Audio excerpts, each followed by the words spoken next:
first finished, I said never ever again. And I still don't think I'll ever do it again. I don't think it's as like fresh in my mind of that sucks so bad, but yeah, I'm one and done for sure.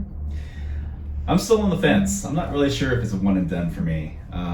Yeah, I really thought it kicked my ass. I think it really beat me up. My body still hurts, and it's going to take a while to recover. But there is something about it that's very intriguing to me. The challenge of it, having to keep your eyes on the path constantly, requires a lot of concentration. So a lot more concentration than running on a regular marathon course for sure. So I don't know. I kind of want to do it again, but I know realistically, how am I ever going to train for something like that? So yeah, I might be with you one and done. It was horrible, but great, both simultaneously. And I honestly think going up wasn't bad. Like I really feel when I got to the top, I felt good and I took my time. It was coming back down that got me, and I wasn't ready for the boulders. And I think not just the boulders, but like along the trail, there were so many large rocks and areas where you really had to slow down and be careful unless you knew the trail or were good on like really uneven terrain. So yeah, I think that got me more than the altitude.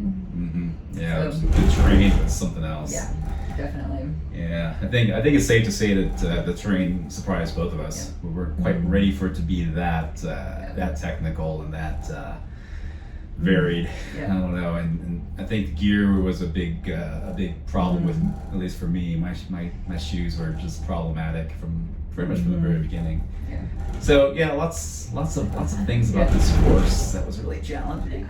So I felt good with my gear. I love my shoes. So I felt like I was good there. Awesome. I wish my bladder was more than 1.5 liters, but I could have also refilled that. So not such a big deal, but. The bladder that goes into your running vest. Not this bladder. Not that bladder, yes. But having said that, it would have been easy to refill, and I did keep refilling the 2 small ones I had. So I think I drank pretty much everything from the start to the top, and then coming down didn't concentrate as much on hydration, and I probably should have. So I spent a lot of time above the tree line exposed, so that took its toll, I think, on the way down as well. Absolutely. Yeah, I too feel like I was pretty well managing my fluid intake for the most part. I probably could have used a little bit more on the second half as I was going downhill. I guess my mind was focused more on not falling than it was on drinking, frequently. Aside from that, I think I was okay with the hydration. Although having said that, I had my muscles cramp up on me a couple of times, my hamstrings in particular. So maybe I had some weird imbalance going on.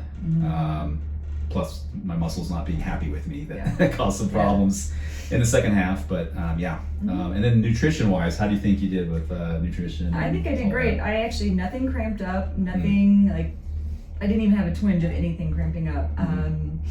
I think I did fine. I got really hungry, so I ate one of those waffle things, but it did the trick. It got rid of the hunger. I think nutrition-wise, I was fine, and I think for me it was just more. I think I took too long getting to the top because I kept thinking, just go slower.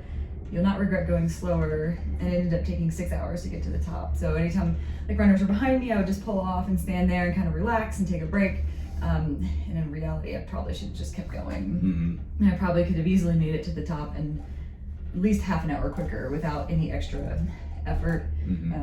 There was a lot of times I was like going along the trail having conversations with people, and so I wasn't really as taxed as maybe I could have been, because I kept thinking like, oh, this is going to be hard. And when I turned around at the top, I got nervous because I was like, oh, I've got 4 hours to get down, and it took, I would say, 2 of those hours for me to get down to the tree line again. Maybe not 2 hours, but it was a long time. I think it was probably about 1.5 hours to get back to the tree line, and then, like I said, the trails going down were pretty rocky, and so I did a lot more walking, and finally when the trails opened up, there's another woman that was running, and she and I kind of ran together, and that helped. I just kept pace with her for probably 5 miles, and then I took off at the end because I was ready to get done and was getting kind of worried we wouldn't make it if we could get that pace. So. Oh yeah. Now, was this the same female runner that I was running with? No. Okay, it's a different one. Okay. Yeah, different one. Yeah. Yeah, it certainly helps mentally to be able to run with somebody and kind of help each other out to keep running and keep moving and get close to that finish line.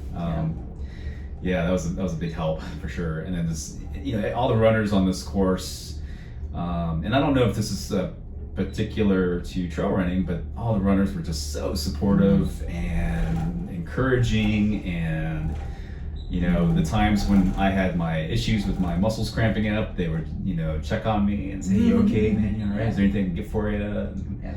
And not only just with the fellow runners, but the volunteers that were at the aid stations. They were terrific. They were amazing.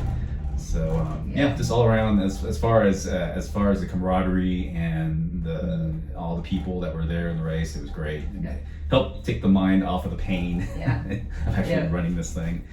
Yeah, and for me, once the trail kind of opened up and we got below the tree line and past that next kind of like, I forget how many miles of like kind of rocky terrain, and it opened up, I was able to run much faster. And at that point, I'm like, okay, I can do this. Like, I think I'll finish. And we hit the pavement with like a mile left, and I think I had like 15 minutes from the time I got onto the pavement, and then I was like, all right, so I ran fast, and then I started walking, and then somebody was like, oh, you have 5 minutes left, and I think I had a quarter mile, and I was like, gone. And I think at that point I was probably running like an 8:30 mile at least. Like, I came off on the pavement running like, I don't know, like a 7:30 mile when I hit the pavement, and realized I didn't have to go quite that fast. And that's when I started walking, and then somebody, one of the spectators was like, "You have 5 minutes." I'm like, "Okay," and I just picked it up, and that wasn't that.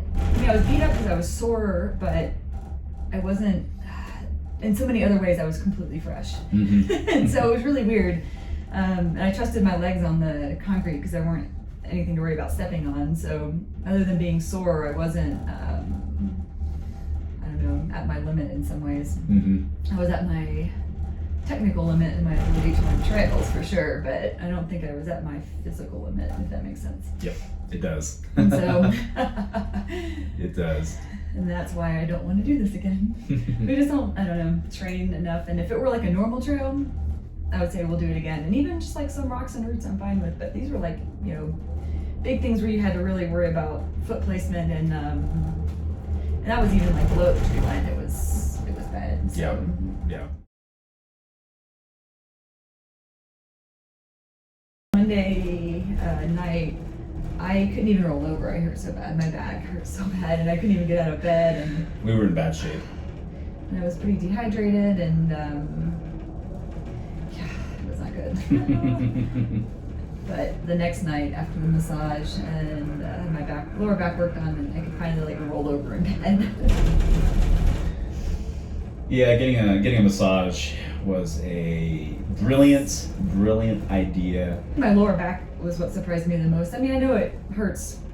It's going to take a beating on courses like this where you need a lot of stability, but like it didn't lock up or anything, but it was just so sore.